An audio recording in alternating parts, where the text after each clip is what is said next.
کرام لا يقول ما شاء الله وشئت ولا وهل يقول انا بالله ثم بك. دا دو مسئلې شو. اوله مسئله امام بخاری چې لا يقول ما شاء الله وشئت، یو سړی سو وادي کوي چا سره دا سني شویل ما شاء الله وشئت، هر هغه څه چې د الله خوخی او ستا خوخی اب کیږي دا جایز نه ده. یو وال یقول انا بالله ثم بک، آیا دا ویل شي انا بالله، من یاد کړه انا بالله معنا انا استعين بالله یا وانا احيا بالله وانا اقوم بالله ثم بك، دا ویل شي او کنه جواب څه شو؟ رومبه نشي ویلې، ثاني ویل شي. ولی اول کې ماشاء الله وشئت ده او حرف واو کې دو احتمال دي، یو احتمال د شرکت ته، یو احتمال د اجتماع ده، جمعواله جاء نی زید و عمرو، نو مجیت دوار ته ثابت شو. اجتماع دي یا په مجیت کې شرکت ته راغلي دوار دي خو مخ کې رسول راغلي دي، او یا معنی اجتماع د دوار په یک وخت راغلي دي. نو ماشاء الله وشئت نشویلې ځکه دې کې وهم د سړي شرکت ته، دې کې وهم د اجتماع دی، لہذا داسې نشویلې. او کته انا بالله ما انا احیا بالله ثم بك، مرز خوستا زکو جون ته روما نو دی الله په مدد سره بیا استاب ایمان اعانت سره، نو دا جایز دی. د دې ونه چې دې کې نوام د اجتماع دی، نوام د شرکت دی، ځکه ثم للترا خیره نشکال پکې نشته دی. جی دا حدیث کوم تا بیان ک دا مخکې ذکر شوی دی ان ثلاثه فی بنی اسرائیل. دا حدیث چې امام بخاری د یو ټکی د پار ذکر کړي، درې کسانو په بنی اسرائیل کې یو برګه او یو گنجه یو وړوند تیشوا الله دوی امتحان اغسطا، اراد الله ان یبتلیهم فبعث ملکا فرشتہ ولېګلا فاتل ابراس فرشتہ برګي څخه په صورت ته برګوالي، فقال تقطعت بي الحبال، ختم شو په ما باندې وسائل، حبال د حبلتن نه رسي وسائل، فلا بلاغ الا بالله ثم بك، نشته رسیدل زما خپل مقصد ته مگر د الله په امداد بیا ستا په مدد. نو فذكر الحديث، حدیث ټول ذکر کا په 492 کې د حدیث تفصیلی را روان دي، ان شاء الله تم تر روان دي. ارمانه څه شو؟ الا بالله ثم بك راغل دي، نو چونکه دا ثم لپاره تراخیره نو په دې کې شرکت وام نشته دي، لہذا جائز دي. قربان دي تعالی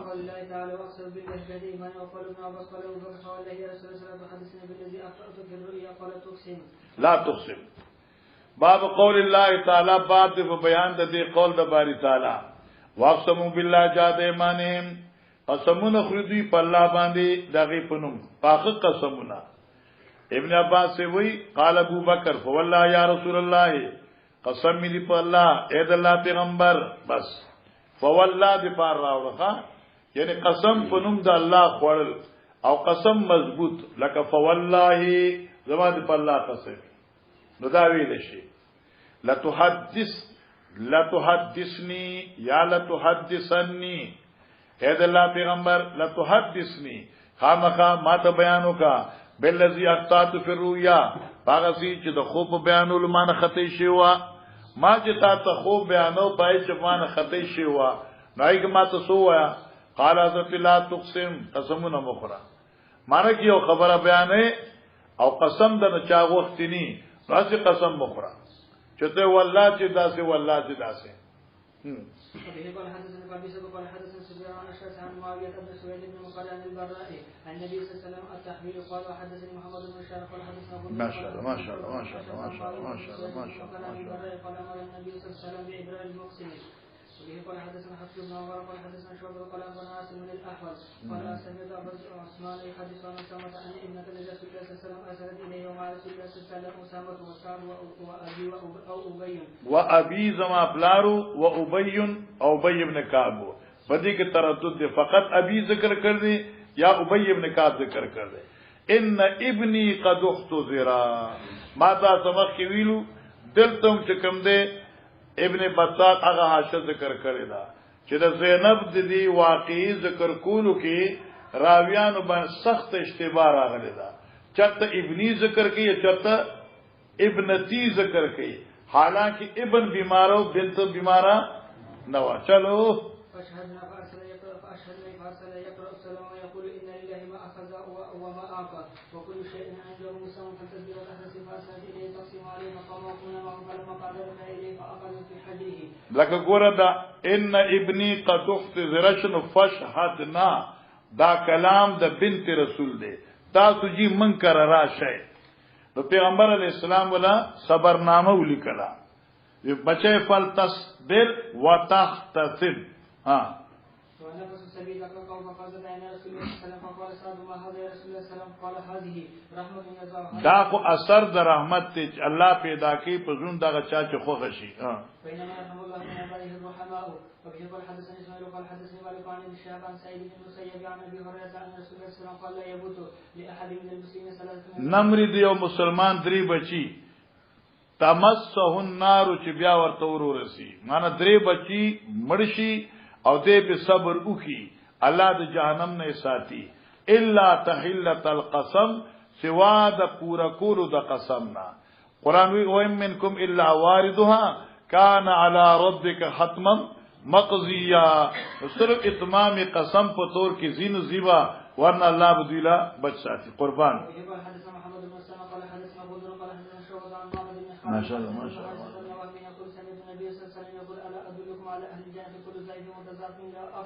یعنی آیا خبر درکم تعالی په حال د جنت جی کل ضعیف ہر کمزور فی الواقع بس یو معنی شو ہر کمزور په اعتبار د حقیقت او متضاعف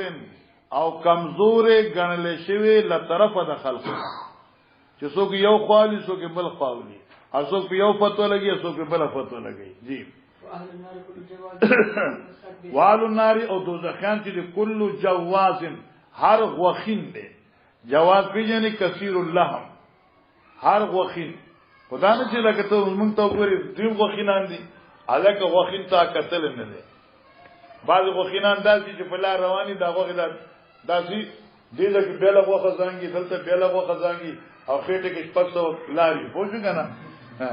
دلته یو دعوت کومه حاضر شو موتنی سي د الله پاکو بخي وفات شو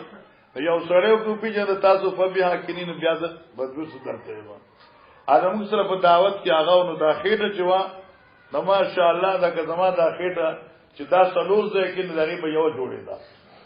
هغه کې دا ځل کې می کې هم دا څنګه نو موتنی سي مرجل بحرین یلتقیان بینهما برزخ الله یبغیان هغه ورته وی جی پیزه هر کال 3 کیلو 15 کیلو چربی ته مباسم وای نګه پوش او پیجن نو فبیا کینه خپل کار کوي وی هر کال چې کوم د 2 کیلو 3 کیلو چربی ته مباسم هغه دا وصله او باسه مرجل بحرین دی اجل نه وکړي بیا وسو لاغي تداس خلق ته وخین وی دا نه چې بس مونږ ته وګوره یاره مونږ وخینه ونه چې لکه عبد الجلیل چې وخین دي داسې ما کړه گورا مولانا صاحبہ د امام بخاری مقاصد و بانزان پوکا امام بخاری چونکہ ترجمه الباب کی امام بخاری چې سویل غواړي اغه نور حدیثونه تاسو ټول ویل اشهد بالله او شهدت بالله آیا دا الفاظ د قسم دیو کنا بس دغه باس دی نو امام بخاری رحمه الله وی چې دا الفاظ د قسم دي لکه یو سره تاسو اشهد بالله لا افعلن کذا یا تو شهدت بالله لا افعلن کذا اوس دا یمین شو ان عقد به الیمین او کچره تا دغینه خلاف وکړو نو پتا کفاره لازم شو امام نخی فرمای امام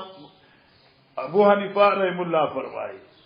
اور امام شافعی رحم الله فرمایي چې دا کلمه د یمین نه ده. جی وفيه قال حدثنا سعد بن حفص قال حدثنا شيبان عن منصور عن ابراهيم عن عبيدة عن عبد الله قال سيدنا النبي صلى الله عليه وسلم اي الناس خير قال كان يسمى الذين يلمسون الذين يلمسون يجوا قوم تصدق شهادة احدهم يمينه ثم ويمينه شهادته قال ابراهيم وكان اصحابنا ينهون وکان اصحابنا او زمګه مرګري ينهونا وین من به منقول ابراهيم نخوي زمګ مشران صحابه کرام او پلاران زمګه ينهونا من به منقول ونحن غلمان فداس حال کې زمګ معشومان د سمه منقول ان یعنی و بشهادت و ولاد چې اوسره قسم خوري په شهادت او په عهد باندې مانس شو کلمه د شهادت او کلمه د عهد دا د کلمات ایمانیه او ندا ایمان پیل کنه قسمیه او ندا مزګه موږ په وړکوالی کې موږ ته پلارانو وي چې لا تقل اشهد بالله لا تقل احد بالله یعنی موږ ته وي چې ګور د قسم باندې عادیان نه کوي دا خبره خنه ده. جی باب د بیان د عهد الله معنا هغه الفاظ چې هغه ذکر کیږي په ایمان کې په معنی د عهد سره لکه ته عهد الله لا افعلنا وما باندې خدای دا عهد زبدا کوم لکه د کوهستان په علاقه کې هم پاتې شو ان اغي چې کله قسم خوري وای په نزد الله چې مې پرې خو دې وځو کنه نو معنا دام قسم شه ای عهد الله معنا شو کنه په نزد خدای چې مې پرې خو دې نو بس عهد الله په نزد خدای دا الفاظ ای بخاری ویلی وځکه دا اصطلاح جوړه کړه وخت کې دا ابي قال حدثنا محمد بن شرف قال حدثنا ابن ابي عدي عن شعبة عن سليمان ومنصور عن ابي وائل عن عبد الله عن النبي صلى الله عليه وسلم من حلف على يمين كاذبة يقطع بها مالا ليقطع بها مال رجل مسلم چې دې حاصل کی په دې درو قسم باندې مال دی او سړي مسلمان او قال مال اخي لقي الله الله تو مخامش هو عليه غضبان دي فانزل الله تصديقه ان الذين يشترون بعهد الله وايمانهم ثمنا قليلا قال سليمان في حديث خبر الاشعث بن كيف فقال ما يحدثكم عبد الله قالوا له فقال الاشعث نزلت في او في صاحب لي في بئر اے ګوره خان توجه کو قال سليمان اعمش وی فمر الاشعث بن قيس اشعث ابن قيس ما د خوانه تیر شو فقال ان اشعث راتوي ما يحدثكم عبد الله دا عبد الله ابن مسعود تاسو سوي قالوا له ندي سليمان توي چې موږ ته دا رواج ذکر کړي نو اشعثوي نزلت فيا دا عبد الله چې کوم رواج ذکر کړي دا زما په حق نازل شوی دی وفي صاحب لي او زما یو گاونډي او صفي بئر كانت بيننا او دا جګړه زموږه په بار دی یو کوي وا نو عبد الله بن مسعود کوم رواج ذکر کړ د دې نزول زم په حق شوی دی. جی باب الحلف بعزت الله وصفاته وكلامه ضرورا کجرا توجه الحلف بعزت الله یعنی قسم په عزت الله وصفاتی او په صفات د الله وکلام او په کلام د الله معنی کې یو سړی وي اشهد بکلام الله یا اشهد بصفت الله یا اشهد بعزت الله یا اشهد بسمع الله تیشوا الله صفات دې را واخلي او په قسم کې پیش کی نو دا قسم صحیح دی یعنی صحیح دی تیشوا فقاب دا مسله چې په قران باندې قسم جایز دی کني څنګه ورته چې یو سړی ما پسې د قران وی یا قران دې را پسې دا جایز دی کني نو حنفي مسلک ناغلی خبر چې قران خود الله کلام دی کنه او د الله صفات دی نو چې څنګه پسمای ذاتیو باندې قسم جائز دی نو پسمای صفاتیو هم جائز دی اول قران کلام الله تعالی غیر مخلوقین دی ومن قال بخلق القران فهو کافر دی نو دې لپاره جائزون دی ما خیره یعنی دا ثابت کړي اعوذ بعزتک قسم جائز دی. جی وقال ابو هريره عن النبي صلى الله عليه وسلم يقرأ رجل من الجنة والنار فيقول يا ربي اصرف وجهي قد مر على طول والله لك ذلك وعشرة أمثاله وقال أيوب وعزتك لا غنى بي عن بركتك. هغه ایوب علیہ السلام چې لمبل خدای پاک وته ملخان د سرور او ورغول الله یو ملخانې راټولول الله ورته ایوب سلګ مال بدل درکړ دې چې ته نور راټولې خدای پاکه چې مالدار خو ستاسو رحمتونو خو په پروا نه کې چې تر هغه زه خو بیا خپلم کنه أبي قال حدثنا آدم قال حدثنا شيبان قال حدثنا قال عن أنس بن مالك قال النبي صلى الله عليه وسلم تزول جهنم وتقول هل من مزيد حتى يضع رب العزة فيها قدر وہی بجہنم حال میں مزید حتی یضع رب العزة تردی پوری چکی بدی اللہ مہربان فیا پدی جہنم کی قدم اخبل بس فتقول جہنم بے قط بس وعزتک امام بخاری دیتی کی دفاع وعزتک اول کلمی دا عزتک قسم شتے ول دیتا امام بخاری و رئیس المحدثین و ذکر ہے چی چرتے دا سے الفاظ قتل دی نو طالب بخاری کی راوڑی دی او ذکر ہو تکرار میں ہو تکرار خونشتے پکی ذکر چی کم حدیث راوڑی و خاص مسئلی دفاع راوڑی و یزوا باز و الى باز اور راغون با و یزوانا راغون بشی دا دوزاق باز دی باز ہوتا لکا بورے چی راغون دی گئے دا سے بشی اوی با قط را شعبتن قطادا اس گورا انوار الحق صاحبہ چی دی کرائے فیضو قدمو اللہ با قدم کی دی اس قدم سے مطلب دیں نمونگ نیو خبر ٹھیک شو زکا ستا محاشی ذکر کئی چی دا قدمو دا متشابہاتو نہ دے اور متشابہاتو کی طریقہ اسلم التفیض الاللہ من غیر تبحیث بس تفویض اللہ بکے و باس بکے نہ کہے نمنگ وہ حدیث کرا کے قدم مانا منگ تا پتہ دا چی قدم ست ہوئی عربی کی قدم پا پختو کم قدم دے لیکن اس ما ہوا مرادہ بھی تعالی آگے نمنگ نیو خبر نفوض حقیقت الاللہ تعالی منگ دی کی دا دی حقیقت اللہ تسپارو خلاص یو لیکن اس دیجے کستا بھی عاشقن تو جہاد کر دی یو دا دی چی قدم نمراد دا نم دا یو مخلوق دی چی اللہ دا آدم علیہ السلام نم مخی پیدا کرو او دیتا قدم ذکوی دی تقدیم خلقی ہی نفیدو قدم ان آغا خاص مخلوق عبر آواقی جہنم تبی ورزی بالقول دا چی قدم دا نم دی دا یو مخلوق چی اللہ با دا قیامت پر دی پیدا کری چی جہنم بوئی بس حل من مزید نو اللہ با یو مخلوق پیدا کی المسمى بالقدم نو اب جہنم تو ورزی ٹھیک شوا او چانو اقوال دی او لیکن دا روایت فد مسلم پر روایت سر بیا مشکل دے لیکن دلتا ہے فیضو قدمہو او مسلم کرا دی فیضو رجلہو آتا ہے فیضو رجلہو رجل بھئی دی رجل خو شپی تو ہی کنا شپا پوشی آنو داستا ہوئی شپی تو ہی شپا داک بلوچستان شپا ورده شپا نو اس دا شپی تو ہوئی کنا دیکھ رو تو داگا نشتے دی بیازم معاشی ہوئی چالکا دا رجل اطلاق دا مخلوق پا یو ڈلیم کی گی ساشی لکلی اطلاق دا رجل پا یو ڈلی دا مخلوق بانم کی گی تو دارو رٹول تاویلات دی او دا تاویلات چکم دی نو جائز دی خدا بنوی چه تاویل چه دیر کفر دی لکه دیر مفتیان حضرات او دیر علماء ہوئی خوکی تاویل چه تا کفر ہوئی نو اول دا خیر سره اینی کافر شو دا جا شلی کرے دا کدا پھر اینی تا خیال دے ورطا لکه دی تاویل کرے دے کنا نو اول خود کافر شو بیا قسطلانی دا سی شوا بیا پاتې څوک دی یار دا امام بخاری په خپل د تاویل قائل دی بیا وسکو ګوره خسته خبره چې ما لیدلې دا مطالعه کې مراغله دا هغه ډیره مزیدار ده اور ان شاء الله زه امید کوم چې دا بډې رخی چې متشابهات کی د علماو په درس بلا تاویل پرېږي دی او د عوامو په درس کې به تعویل وای بس دا آسان خبره چې درس د علماوی علما ته په د فیض او قدم وو اوس دا عالم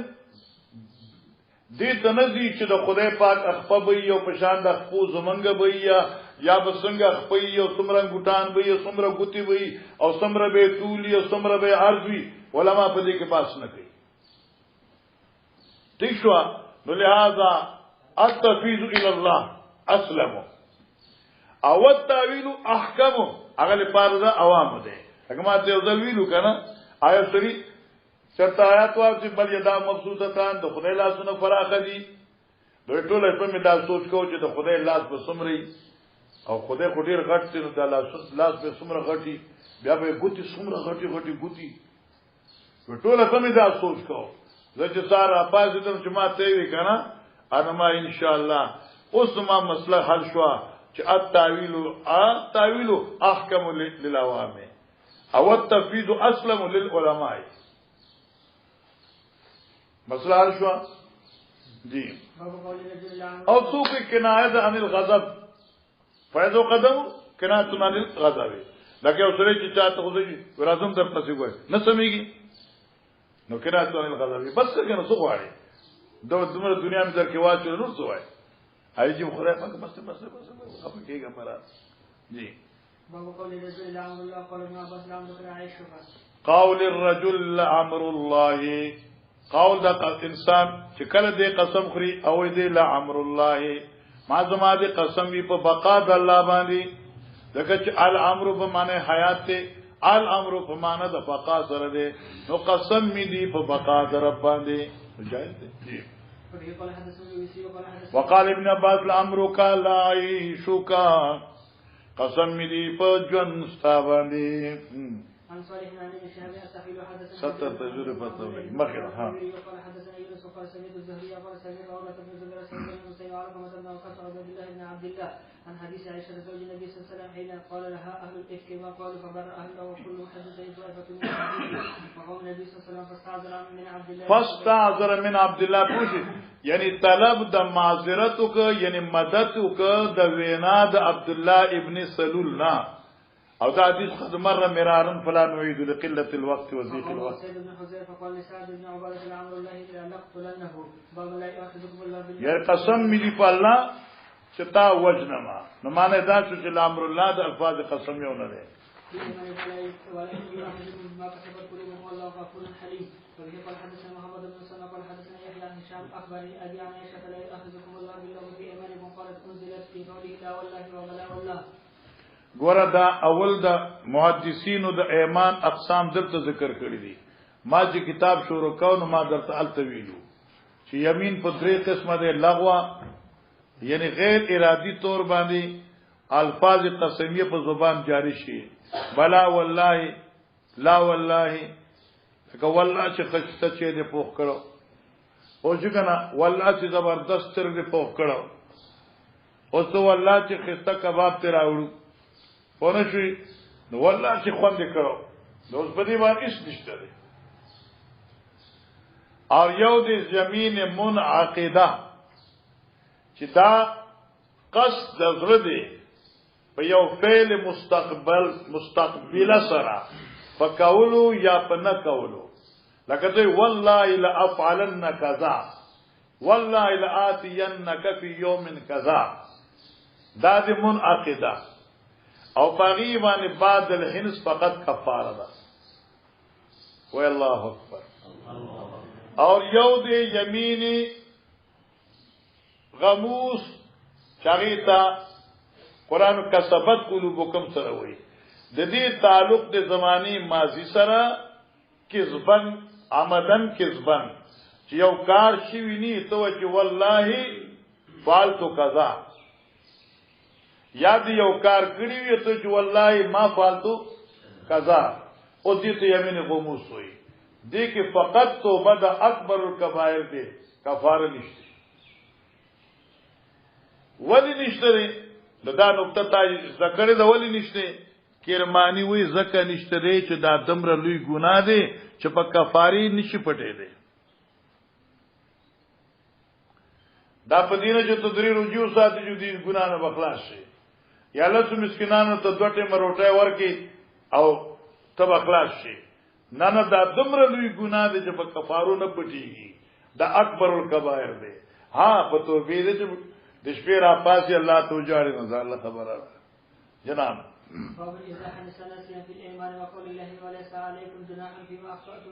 ګوره دا لویه مسله ده امام بخاری دی باندې دا تقریبا دا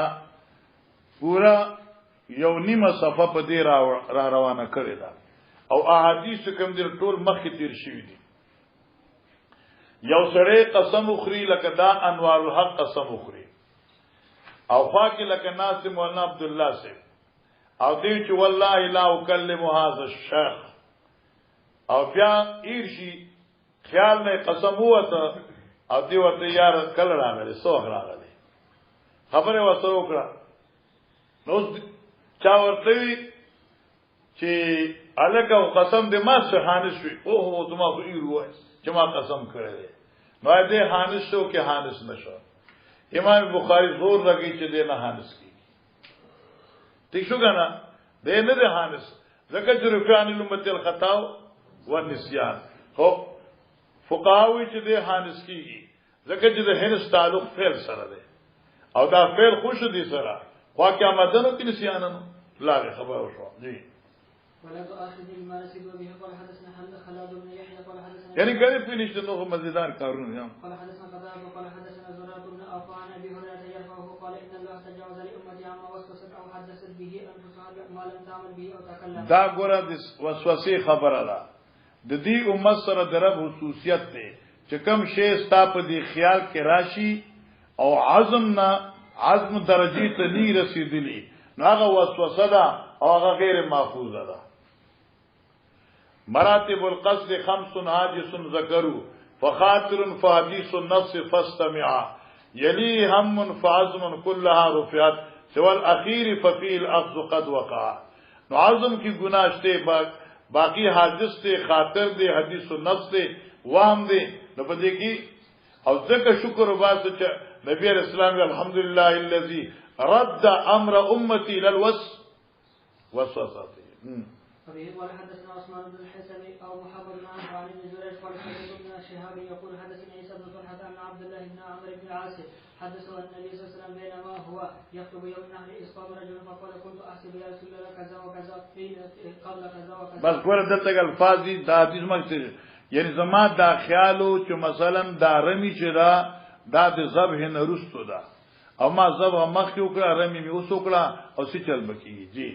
ثم قام آخر فقال يا رسول الله كنت أحسب كذا وكذا قبل كذا وكذا لهؤلاء الثلاثة فقال النبي صلى الله عليه وسلم هؤلاء الثلاثة جني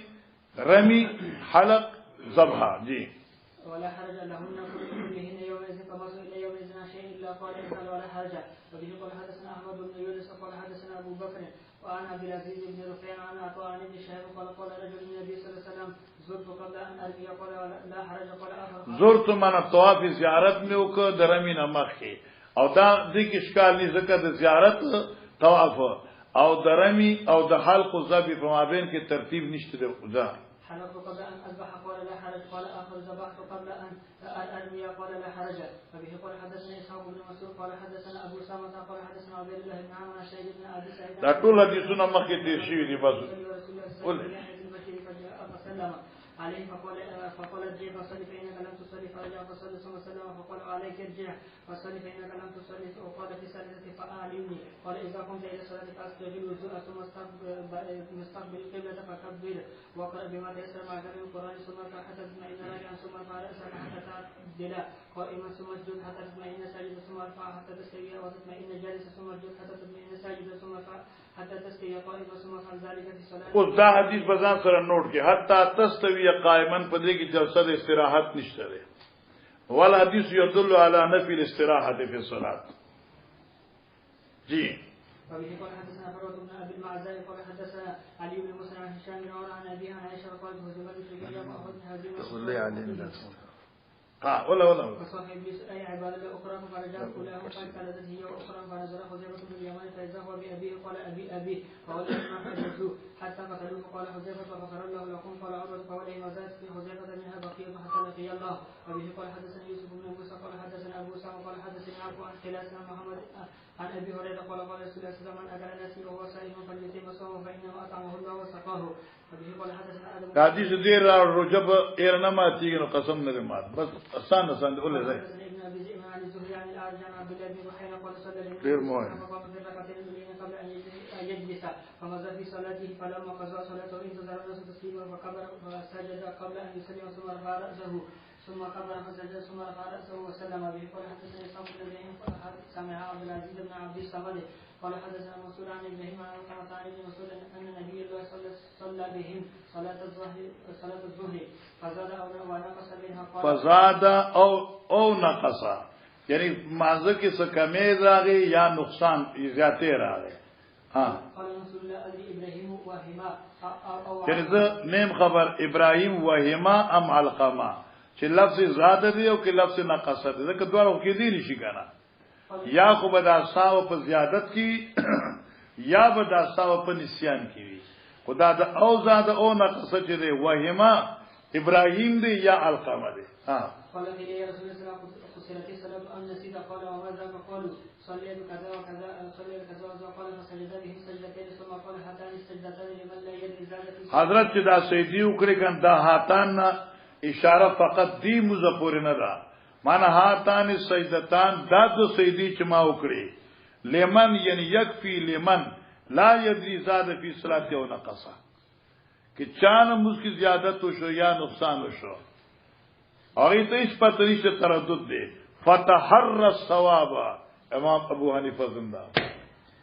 امام ابو حنیفہ وہی کہنا کہ فتحرہ با عمل کئی نو داخلہ کوئی چیز امام ابو حنیفہ زویر رائے نہ دے ای وجہ دا چی دا فتحر الثواب نہ دی دلتا کہ دا فتحرہ دا سی کٹ کی راغل دے چی دا چاہتا پتہ نہ لگی اور امام سے رحمہ اللہ چونو اخلوی شخصیتو فقیتا دے حدیث یاد علم ہو ذکی فتحر الثواب عمل و فتحرہ بانے کہے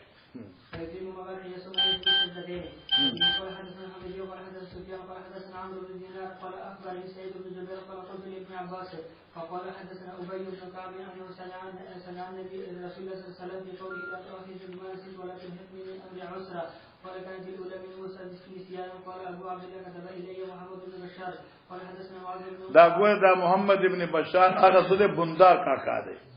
خو دې او اکثر روایت دی د بندار نه د محمد ابن بشار نقل کړی دي خدا روایت دی ته برای راست نه دی ملا شوی نو کتابه دا ما ته خط لیکلو كتب إلي فخط كرات لي كلام جي قال حدثني ابن عمرو عن الشعبي قال البراء بن عازب وكان عنده سيف له فأمر أهله أن يذبحوا قبل دي حدیث کی اشکال دے دا حدیث ته تاسو په قربانۍ کې ویل دي آلته تاسو ویلو چې ابو برده ابن النيار صحابي دی هغه وی چې ما د قرباني کړې ده د مانځنه مخ کې او ما څنګه یو پیسکورې دی د شپږو میاشتو او په وخت کې د دو ویزونه ماته محبوب دی تیشوا نو آیت دوباره حلال کم کې نه مالته حدیث کې راځي چې دا ابو برده ابن النيار دی او دلته چې دا براء ابن عازب دی نو بیا بره مواشی خپل کار کړی دی هغه ته الحمدلله واخو کنه هغه خو یو میانو مقرر کړی چې تاریخ رسو ویل ګناه دی ونه شو کنه او هغه دم میانو مقرر کړی چې خامخا وو میاشتو کې اتو میاشتو کې خلاصول غواړي نو هغه په خغته عاشق لیکل دا داغه چې اشکال خو پدې کې دی چې دا ابو برده ابن النيار دی او کې دا براء ابن عازب دی یو جواب دا کې چې ممکن ده چې دا دوه قصې دي واقعي جدا جدا دي خو خوان نه کی دا خبره ځکه څنګه د واقعي جدا دي دواړو کسانو قرباني وکړه بیا دواړو کړه داسې انا کو چې هغه د شاته له هم نه سوا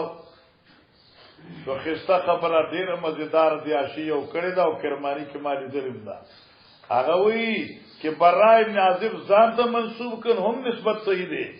او کہ ابو برده ابن النيار ځان ته منسوب هم نسبت صحیح دی ولی ابو برده د براء ماما او خور د دواړو یو ډیر خسته خبره ابو برده چا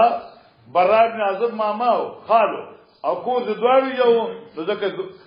چې بابا ته ابو برده ته نسبت شو رسالتن شو او کې برا ته نسبت شو نو مجازن شو جی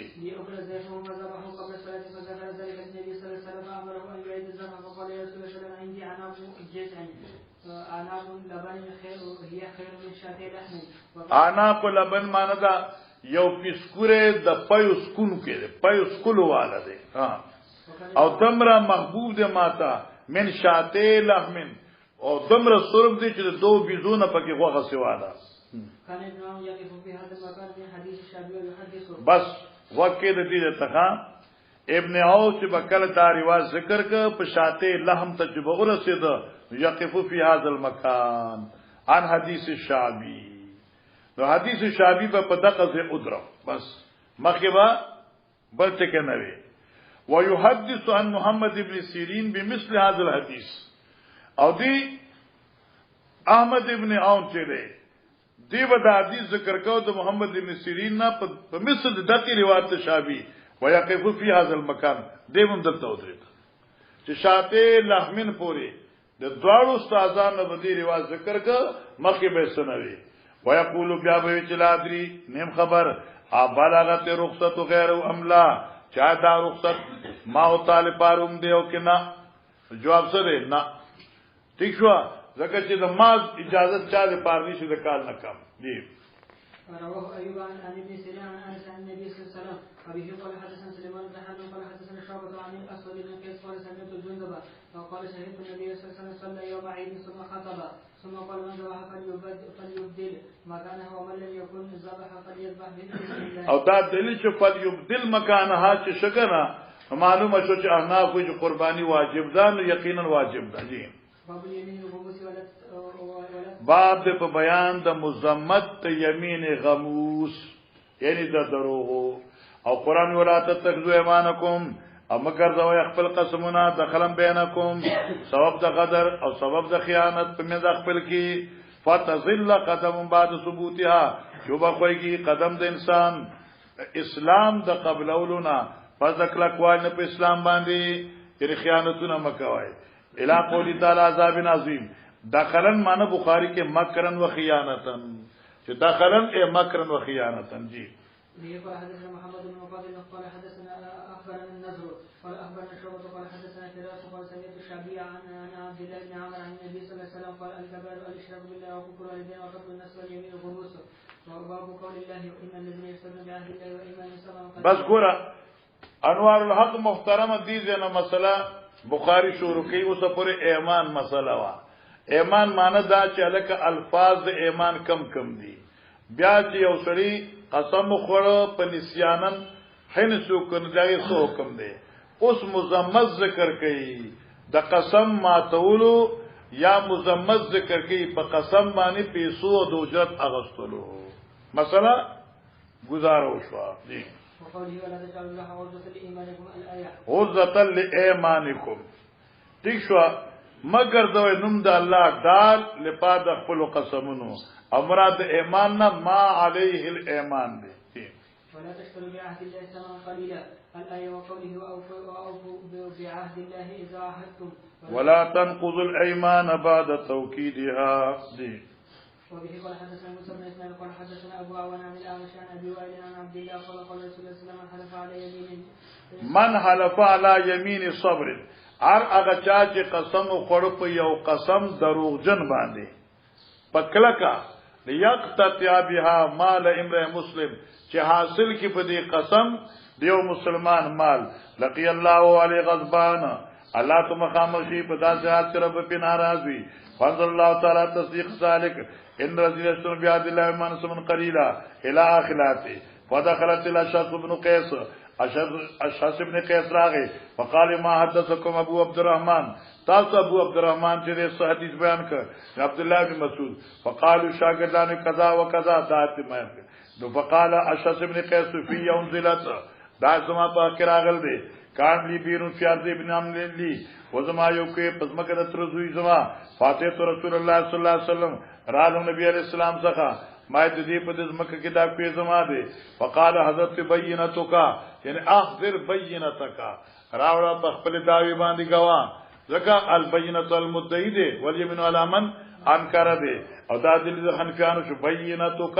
یعنی ائت ببینتک یا احذر بینتک خپل بین راوړه او یمینه او یکفیکا یمینه او یکفیکا لرفی دعوا کا یمینه او یا باستا داو چته کی یمین دي دي گواه پیش ک کینو دې به قسم اخري نو کې بدل ورکوم قلت ما اذن یحلف علی یا رسول الله دا زما د تر مسلمان نه دی او دې خو د دروغ جن دي نو په درو به قسم اخري نمان وزما په لاندې کی قال رسول الله صلی الله علیه وسلم من حلف علی من صبر هغه چا چې قسم وکړ په یو قسم دروغ جن یعنی کلک وفیا فاجرون او دې په دې کې دروژنو یقتو بیا مال امر مسلم چې دې په دې سره مسلمان مال لاندې کو لقي الله یوم القیامت علیه غضبان جی ګورا قجرا انوار الحق مسله سانه ده ان شاء الله الیمین فی ما لا یملک مسله د یمین په غسیز کې چې دې مالک نه دی وفل معصیت په ګناه اول یمین فی الغضب او حکم د یمین په غوسه کې ګوره درې خبرې شوې یو د یمین فی ما لا یملکو لکه اوس سارګل قسم وخوري ټیک شو او قسم په دې وخوري چې لکه زبد اسمان ته خېجم اوس دا چې لا یملکو دې خطیش اسمان ته دې نشي خطه اوس کې چر دې دا قسم وخوره په ما لا یملک نو قسم نافذ شو کې نافذ نشو بعض ائمه چې قسم نافذ نه دي ځکه چې لا یکلف الله نفسا الا وسعها امام سے وی قسم نافذ شو قسم صحیح دی خو دې خطې نشي نو کفاره د قسم بور کی پلان ولې قسم خامخا دمر غټي دوزي دی ولې پوه شو کنه او دا یو فل معصیت دی چې یو سره قسم په معصیت کیو کی معصیت سمانه والله لا اصلي علیاذ بالله ویا والله لا اکلم فلانا یا وی والله لا اذهب الى بیتی پوښی او دا دې معصیت قسم ده نو دې وسکی معصیت کو گناہ کو جائز نه دي نو فل یکفر عن یمینه دې خپل یمین نه کفاره ورکړي قسم به مات کی اول یوم اول یمین فی الغضب الکه د غصې قسم چې کوم دې نافذ کی کې نه د غصې قسم نافذ کی بعض خلک چې ما طلاق ورکړه غصه په غصه کیو ما نو څوک د مینې طلاق ورکړي چې قرآن رحم الله بقصه کولا هندستان کې یو سړیو مزدوری کولا کوته چلانو خزه جړل نو خزه ته دی وی چې خزه ولې جاړي وې زه د وطن نه راغلی ما او دلته کې ګورنه زما مور ده نه می پلار دی نه می رور دی او څنګه نه می ماما دی نه می کاکا دی خوش کور دی نو جړا راځي نو ایسلی ورته خبکیګه ما زستا پلاری ما زستا ترې ما زستا رورې ما کنه ستا رورم زېما ستا ترم زېما ستا پلارم زېما او خبکیګه ما ار دې راغی کور جمعه ته مولوی صاحب سره غپ شپ مولوی صاحب ته یاره جی بس مسافری ډیر بد شه دی خزه می خفوا جړلې پینې می پلار نه می رور ما ورته زده پلار ما زده رور ما وې سړیانو دا غزه زبر طلاق شو هغه استاد جی ما خو دې مینې نه ویلو وې زب ته دې مینې طلاق شي کنه نو کس طلاق خلق وای د غسینا اوس کی تعالی قار راغی او په دې قار کې د قسم خوړ نو ينفذ اليمين خاص وبه قال حدثنا محمد بن علاء قال حدثنا ابو اسامه عن بريد بن عبد الله عن ابي هريره عن ابي موسى قال ارسلني اصحابي للنبي صلى الله عليه وسلم اساله الحملان منګه مطالبه کولا په غزوه تبوک کې د حضرتنا سورلید سواریانی سواری سومارینا سواری ما كده ما تلتل هرشي فقال والله لا احملكم على شيء وافقته وهو غضبان وافقته وهو غضبان دغه اختصار دی بیا سو وخت تیر شو د نبی علی السلام څخه رالم په تاسو حال کې چې حضرت تیر په غوسو نو موږ له سوال راکړي اقصه ته شل سره ویل اسه پیتی کړی دا حلیم دې ته جوړ کړل شاب وایا قال إن ترجع إلى أصحابك فقل إن الله أو إن رسول الله يحملكم صلی الله علیه وسلم. وبه قال حدثنا عبد العزيز یعنی معنا الله اوچت کړی تاسو د الله پیغمبر دل درک ها عن صالح عن ابي شهاب صاحب حدثنا حجاج قال حدثنا عبد الله بن عمر النبي قال حدثنا يوسف بن يزيد الايلي قال سمعت الزهري قال سمعت عروه بن الزبير سعيد بن المسيب وعلقمه بن وقاص وعبد الله بن عبد الله عن حديث عائشه زوج النبي صلى الله عليه وسلم حين قال لها ما قالوا فبرأها الله مما قالوا كل حدث من الحديث فأنزل الله إن الذين جاءوا بالإفك وخلعت الآيات كلها في براءته قال أبو بكر الصديق وكان ينفق على مصطح لقرابته منه والله لا أنفق على مصطح شيئا أبدا بعد الذي قال لعائشة فأنزل الله لا يقبل أولي الفضل منكم والسعد أن يؤتي أولي القربى الآية قال أبو بكر بلى والله أن يغفر الله لي فرجع إلى مصطح النفقة التي فرجع الى مصطح نو شروع کا واپس کړی واپس کړو ورکول د نفقې مستحتا التي اغن مقدار د نفقې کان ينفق علی چې صدیق به خرج کو په دې مستح وقال والله لا انزع عن ابدا صدیق قسم می دی پرب چې چری به دا نفقه واپس نکما دا به جاری او ساری وي ماشاءالله قال حدثنا ابو معمر قال حدثنا عبد الله قال حدثنا ايوب عن قاسم عن زهد قال كنا عند ابي موسى الاشعري قال اتيت رسول الله صلى الله عليه وسلم في نفر من الاشعري فوافقته وهو غضبان فاستحملنا فحلف الا يحملنا ثم قال والله ان شاء الله لا احلف على يميني فارى غيرها خير منها الا اتيت الذي هو خير وتحللتها فقد مر بسم الله الرحمن الرحيم باب اذا قال والله لا تكلم اليوم فصلى وقرا وسبح وكبر وحمد وهلل وهو على نيته وقال النبي صلى الله عليه وسلم ماشاءالله ګوره اوس مسله دا ده چې دغه شبیر احمد قسم وخوري چې والله لا اکلمک لا تکلم اليوم مطلقا وی ګور توجه کا یو دې لا تکلم فلان غزان له خبره دې قسم وخور چې لا تکلم اليوم بس نن برز چپ تیرو زه به هیڅ خبره نه کوم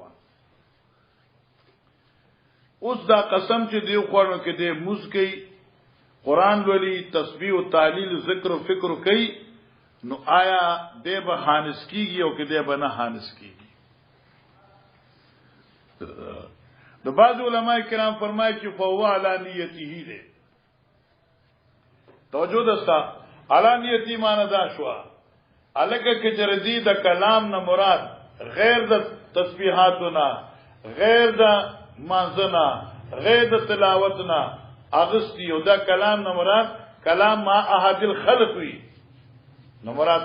په موږ نه خانس کی په تلاوت نه خانس کی په ذکر او اذکار نه خانس کی خبر خلاص شو دیم قول دا چې امام ابو حنیفه علیه رحمت فرمایي چې دا تلاوت ذکر اذکار دا کلام دی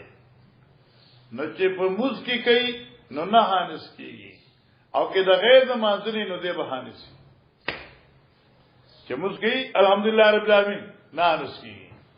او که چرموز نه بغیر سبحان الله الحمدلله وی نو حانس شو ولی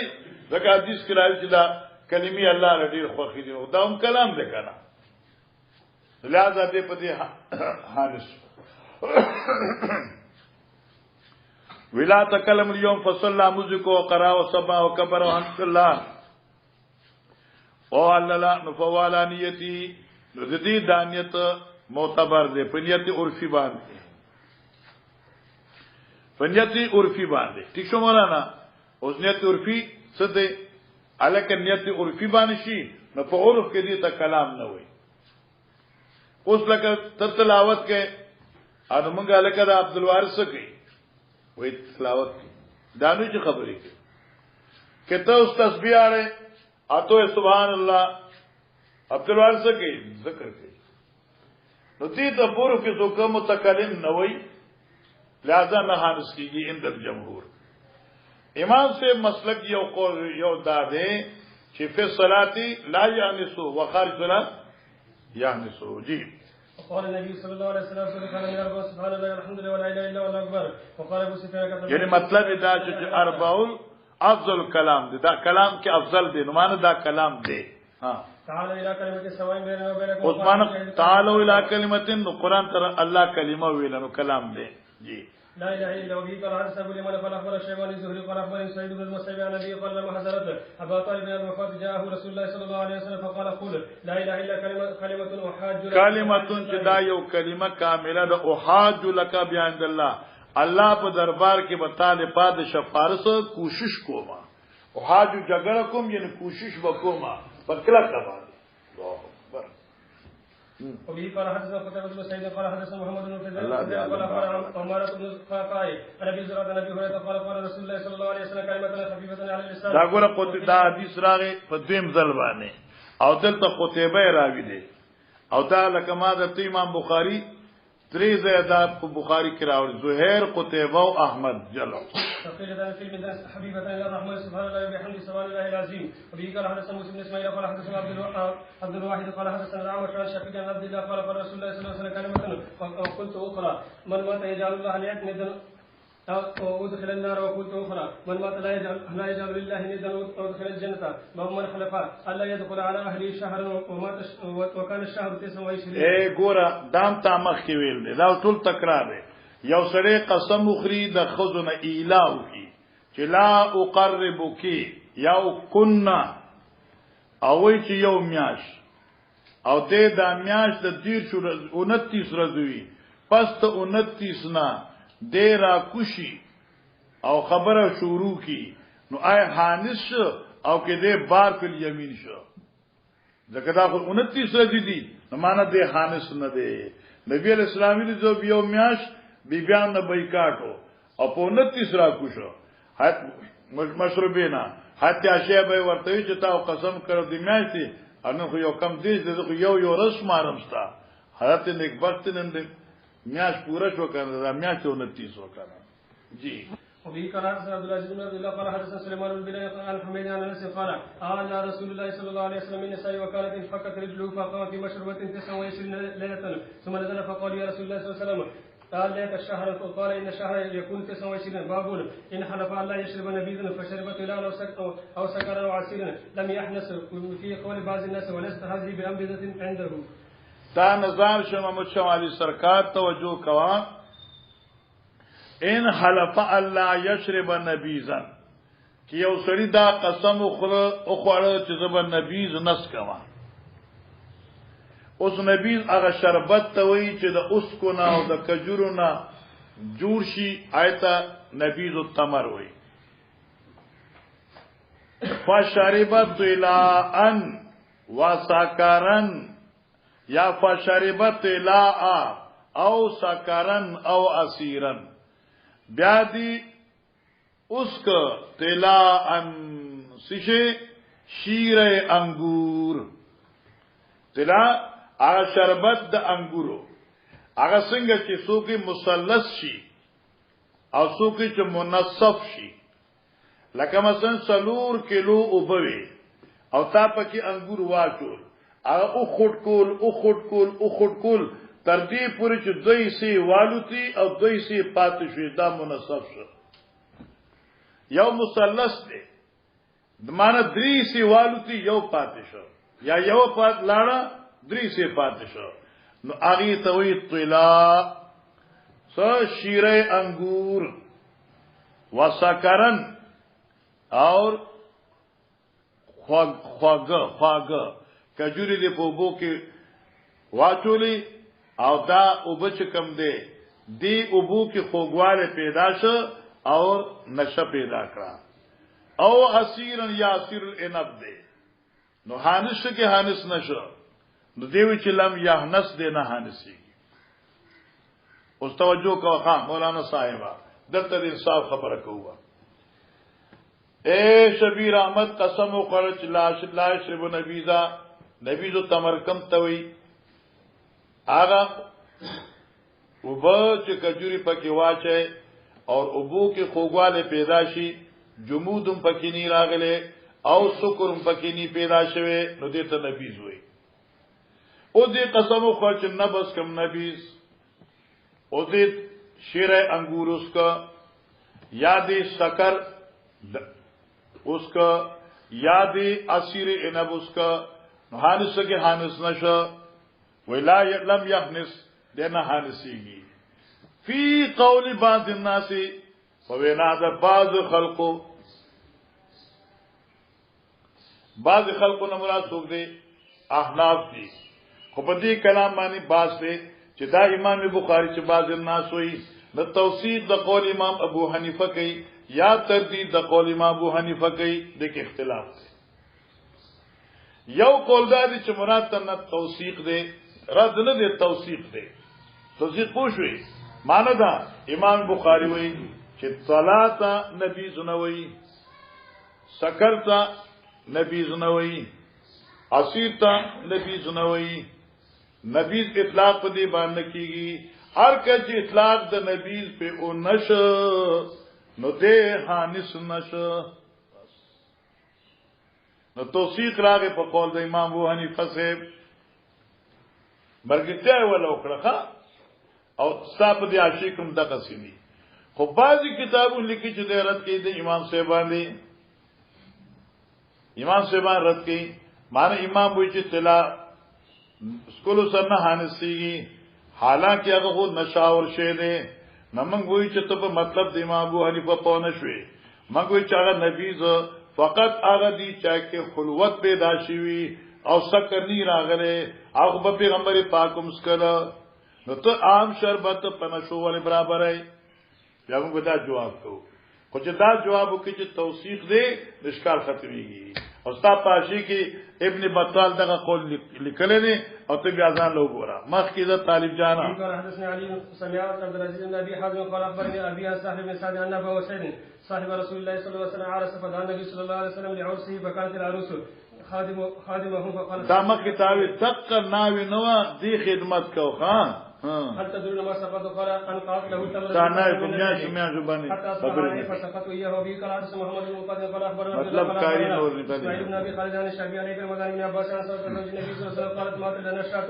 فدبعنا مسكها ثم ما زلنا ننبذ فيه حتى صار شن باب اذا حلف شن ما زرش واشل دري شو فاكلت مرن بخبز وما يكون منه الودم ګورا قجيرا ډیر خي خبره کې ذا حلفه کې او سره قسم اخري الله يعتدما چې زبا ان ګل نخرم الکه زبا روټه لکه سحر ګل وي چې زبا روټه سره د سالنا نخرم زبا ان ګل ادام نستعمالو فاكل تمرن بخبز روټه واغسته او کجوره به پکې مېز کې اونغخته او خورل به ٹھیک شو نو آیا دې په دې حانس امام بخاری وی چې کجوري ته ادام نه وي نو لہذا دې نه ده حانس دیم وما يكون منه الادم امام بخاری وی چې هر هغه شی چې هغه ته ادام ویل کیږي هغه به اطلاق د انګولي کیږي نو هغه څه شی دی اوس خیدا ادام هر هغه څه ته وی چې روټه دې پستیږي ولکه کباب دی نو دا ادام کې نه ده ونه شوي زکه چې روټه په پستیږي نه اخاله ورته هر هغه شی چې روټه په پستیږي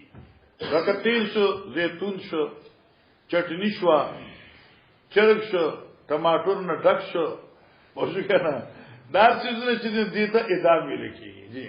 به قال حدثنا محمد بن يوسف قال حدثنا سفيان عن عبد الرحمن بن عباس عن النبي عن عائشة قالت ما شبع على محمد صلى الله عليه وسلم من خبز بر مأدوم من 3 أيام حتى لحق بالله وقال ابن كثير أخبرنا من خبز مأدوم من ودکته امام بخاری مزاج تا پاګه ډوړای چې پستکړې شي پنګولي باندې حاج خورن کجوري وبوي جی قال حدثنا عبد الرحمن عن ابي انه قال لعائشه بهذا به قال حدثنا قتيبة بن سعيد عن مالك عن اسحاق بن عبد الله بن ابي طلحه انه سمع انس بن مالك قال سمعت صوت رسول الله صلى الله عليه وسلم ضعيف العارف فيه حضرت اسحاق کوئی ابي طلحه رضي الله تعالى عنه سمع انس بن مالك قال ابو طلحه ام سلم خاوندو دا ابو طلحه چې راغی نبی علیہ السلام جو کتل نبی علیہ السلام د فاقید وجنا आवाज کې لګ زوف نو می سلیم څخه راغی خاخذ ته وی کور کې زروټه شته په سلوک باندې ورپښو دانی دینو غاله زر شوړکا اډوړې په حقا دا ورکه ملالوما او نبی علیہ السلام دعوت وکړه چې دې حدیث تاسو یې لګانا ټول راځي نبی پاک ورته ټول راځي چې لار خو ته وی چې ما خو نبی اسلام ته ټول صحابه را مخې کړ کتاب ورته د خپل د روټه بند تر مقدار خودل وی او بیا بیغمه شو زه هغه پوښتنه دې کار پوښي او بیا تقریبا ډیرو کسانو وفاره فهل عندك من شيء فقالت نعم فأخرجت أقراصا من شعير ثم أخذت خمارا لها أقراصا ككولي أقراص ده قرص جمع ده يعني يوسو ككولي روتاي في بعض ثم أرسلتني إلى رسول الله صلى الله عليه وسلم فذهبت فوجدت رسول الله صلى الله عليه وسلم في المسجد ومعه الناس فقمت عليه فقال رسول الله صلى الله عليه وسلم أرسلك أبو طلحة فقلت نعم فقال رسول الله صلى الله عليه وسلم معه قوم فانطلقوا وانطلقت بين يديه حتى جئت أبا طلحة فأخبرته فقال أبو طلحة يا أم سليم هل جاء رسول الله صلى الله عليه وسلم وليس عندنا من الطعام فما نطعمهم فليس عندنا من الطعام نشته موږ څنګه د طعام نه معنی یاد کړه ما هغه مقدار نطعمهم چې دوی ټول لور کو هر یاد شو دا باندې چې نشته کوم موږ څنګه طعام چې دوی لور کو نه دمر مقدار نشته موږ د دوه کسان روټه و هغه شل کسان رااله فقالت الله ورسوله اعلم فانطلق ابو طلحه حتى لقي رسول الله صلى الله عليه وسلم فاقبل رسول الله صلى الله عليه وسلم ابو طلحه حتى دخلا فقال رسول الله صلى الله عليه وسلم هلمني يا ام سليم ما عندك فاتت بذلك الخبز فامر رسول الله صلى الله عليه وسلم بذلك الخبز ففت يعني هغه چوری کړه شو نره کړه شو وعصرت ام سليم عقه لها اي ام سليم پاغي باندې خپل هغه شاپر یا ګوډه د غوړو هغه خ سېګه ونه چوړېګه فادمته نو دا غوړي د روټین ګولې کا معلومه شي امام بخاری چې غوړي سالن کې دي شي جب घर से भी लाया हो तो फिर घी में खाओ ना ताकत की चीज है ثم قال فيه رسول الله صلى الله عليه وسلم ما شاء الله ان يكون ثم قال اذن لعشره فاذن لهم فاكلوا حتى شبعوا ثم خرجوا ثم قال اذن لعشره فاذن لهم فاكلوا حتى شبعوا ثم قال اذن لعشره فقال القوم كلهم حتى شبعوا والقوم 70 او 80 رجلا اتيا كسان الله اكبر ولله الحمد باب النيه في الايمان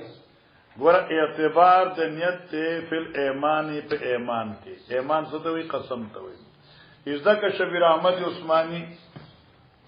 سمت راوالی پوښ کنا مسلې ته وکړه دغه یو سړی قسم وخوړه نو په دې قسم کې د نیت څه چا معتبر دی ډیر ناشنا دقیق فرق ځکه محدثینو فرق ذکر کړی چې چېرې دا قسم ستا د الله په معاملاتو کې وي نو ته رښتینه فيما بينك وبين الله بس او کچره دا استاد دې قسم تعلق حقوق العباد سره دی نو اوس دې کې مستانیت خو معتبر دی حکم نیت او دې هغه قسم د دوه خبرو احتمال لري نو فقها وی چې دا کې قسم د الله په امور کې وي نو هغه نیت معتبر دی چې کوم ته اظهار کړي فيما بينك وبين الله او کجر دا قسم فی افعال العباد وی بیا دا نیت د مخلوف له لر اعتبار دی د خالق لر اعتبار نشته بعض کنا نیت بدل کی لکه د عبد الله مسوي چې دا موبایل مال راکا او زه تعویل کوم پزله کې چې دا غما یو زوی لور کړ دې لکه عظیم را قسم دې په خدای دا زمانہ دی او کې ونه ما در کړو عثمانیت بدل کړ دا غزوی له ما ورکا زما په ملکیت نه خارج شو نه دلته کو زمانیت معتبر نه دی نیت مخلوق له معتبر دی ځکه دې تخکار کوم دې په علم کې بسې یعنی دې مالک نه دی ان زه مالکیم کنه انا یاد شو چې دا قسم فی ما بینه و بین الله وی نو الله پوښه دی او کچر فی ما بین بالخلق وی بیا د نیت اعتبار د مخلوق له په لحاظ باندې چلو وبه قال حدثنا قتيبة بن سعيد قال حدثنا عبد الوهاب قال سمعت يحيى بن سعيد يقول اخبرني محمد بن ابراهيم انه سمع علقمة بن وقاص الذي يقول سمعت عمر بن الخطاب يقول سمعت رسول الله صلى الله عليه وسلم يقول انما الاعمال بالنيات ومن كانت هجرته الى الله والى رسوله فهجرته الى الله والى رسوله ومن كانت هجرته الى دنيا يصيبها بامرأة يتزوج فهجرته الى ما هاجر اليه.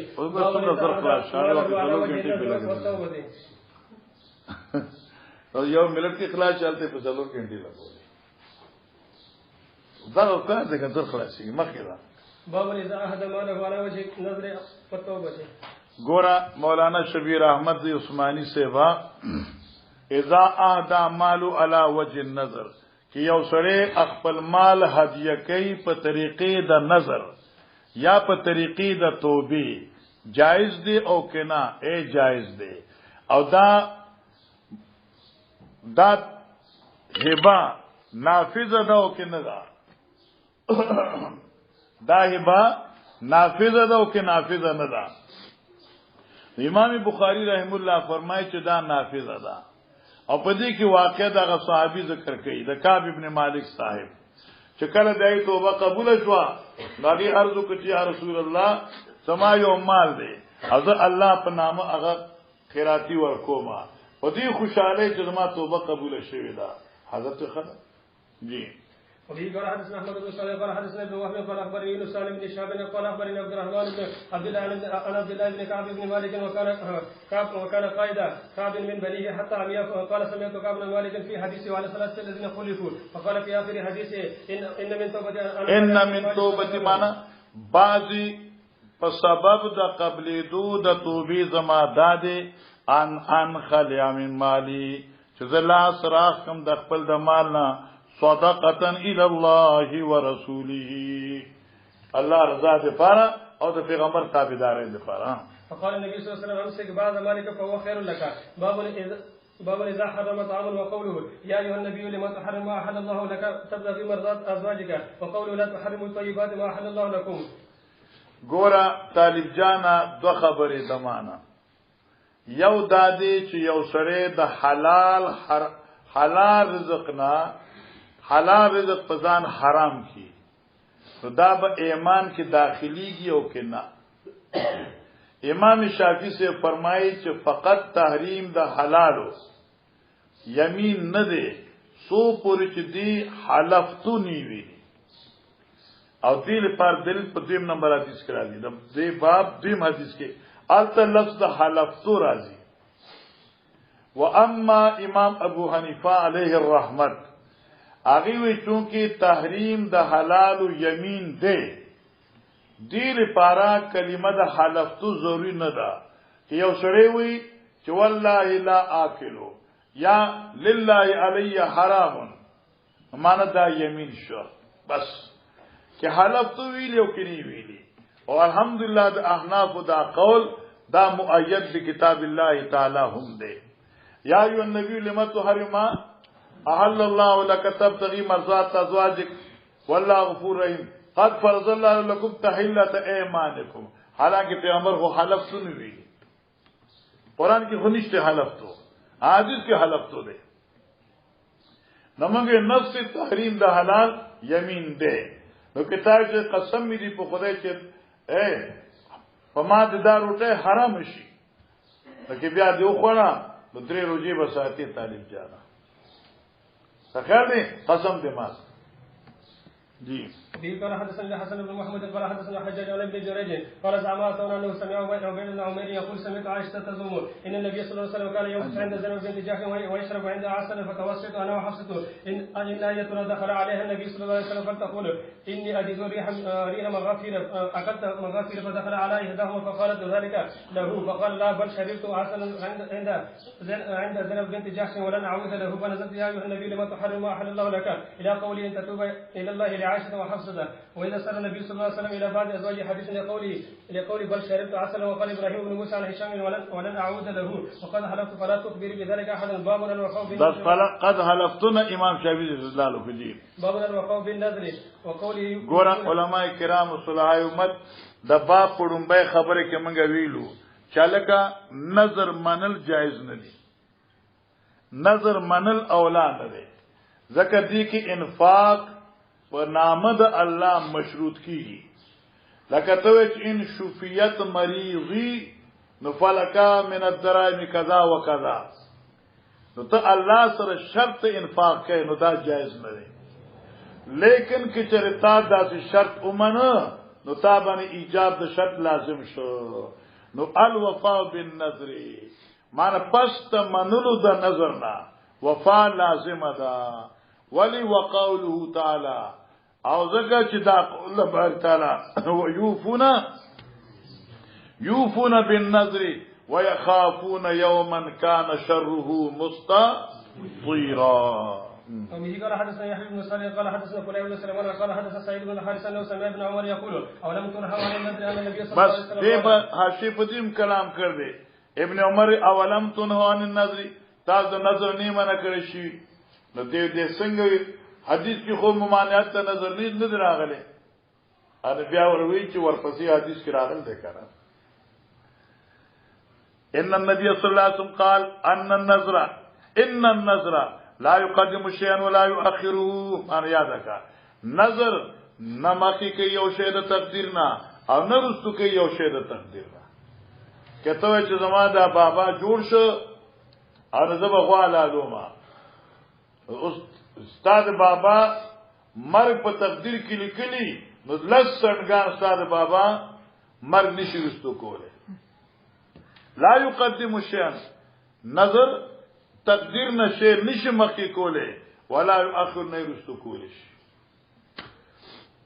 مانه څه شو چې چېرې زما دا زوی په دې میاشت کې دنه جوړ شو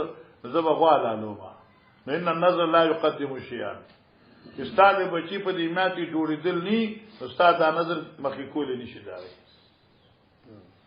وانما استخرج بالنظر من بشک وخت کېږي په دې نظر سره جیب د بخیل نه دولت اصل بخیل پیسې خرج کینا په نظر سراج بیا خرج کیږي ابي قال حدثني خلاد بن يحيى قال حدث سفيان عن وسيل قال اخبرنا عبد الله بن مرة عن عبد الله بن عمر ان النبي صلى الله عليه وسلم عن النذر وقال انه لا يرد شيء ولكنه يستخرج به من البخيل وابي قال حدثنا ابو اليمن قال اخبرنا شيبه قال حدثنا ابو زناد عن الاعرج عن ابي هريره قال النبي صلى الله عليه وسلم لا ياتي ابن ادم النذر بشيء لم اكن قدرته ولكنه يلقيه النذر الى القدر قد قدر له فيستخرج الله به من البخيل فيؤتيني عليه ما لم يكن ولكن يلقيه النذر الى القدر من مخيل لیکن دا نظر نه دی دا دله تقدیر ترسي مخکیږي نه تغییر په تقدیر کې نشي راوستي. باب اسم من لا يكفي بالنظر باب د په بیان د ګناه د غچا چې د پورواله په نظر نه کی تا نظر منل دي او پورا کوي نه نو څومره لوی ګناه دی. جی به قال حدثنا مسلم قال حدثنا يحيى عن شعبة قال حدثني ابو جبر قال حدثنا زهد بن مزرب قال سمعت عمران بن حسين يحدث عن النبي صلى الله عليه وسلم قال خيركم قال ثم الذين يلونه قال عمران لا ادري ذكر سنتين او ثلاثا بعد قرن ثم يجيء قوم ينظرون ولا ويخونون خیانت کوي ولا يؤتمنون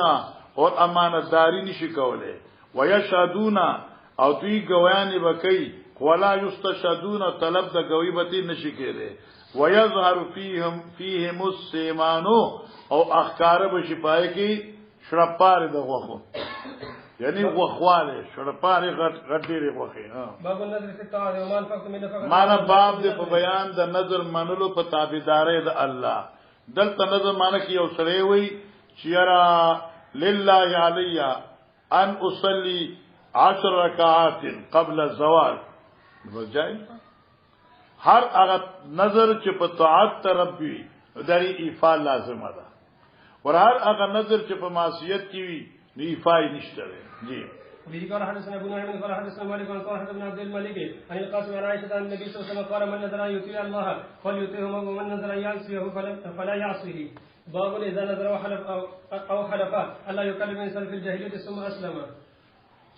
ګورا قجیره د حدیث مخې ټول تر شي باب د په بیان دي یو سره نظر منی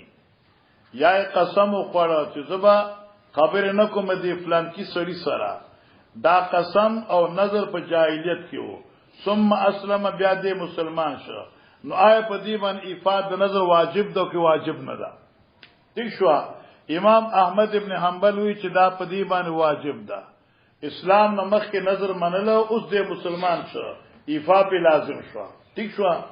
اما ان ابي حنیفه رحم الله ایفا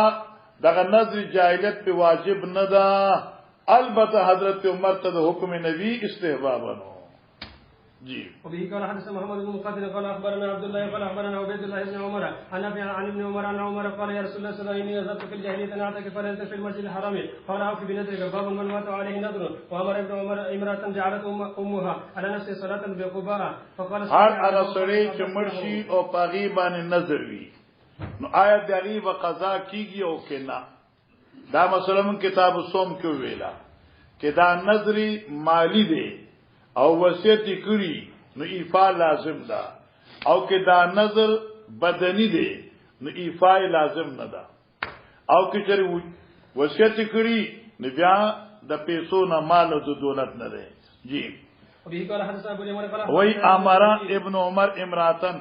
حکم کړ ابن عمر یو خزته جالت امها غرزل دغه مور په خپل ځان باندې صلاتم بقبا چې زبد قبا کې مز کوما حضرت صلی علی عنها زده مور په دې ته مز کول شي دا دغه روایت او موږ چې لا یصلی احدن عن احدن ولا يصوم احدن جی ما کې څه قال اخبر الشيباني الزهري قال اخبر عبد الله بن عبد الله عن عبد الله بن عباس اخبر ان سعد بن عباده الانصاري استفتى النبي صلى الله عليه وسلم في نذر كان على امه فتوفيت قبل ان تقضيه فافتاه ان يقضيه عنها قبل ان تقضيه مقد التقاضان یعنی پورا کولنا فافتاه ان يقضيه عنها پورا کا وکان سنتا بعدو نو دا یو طریقې شریفات شروع شو.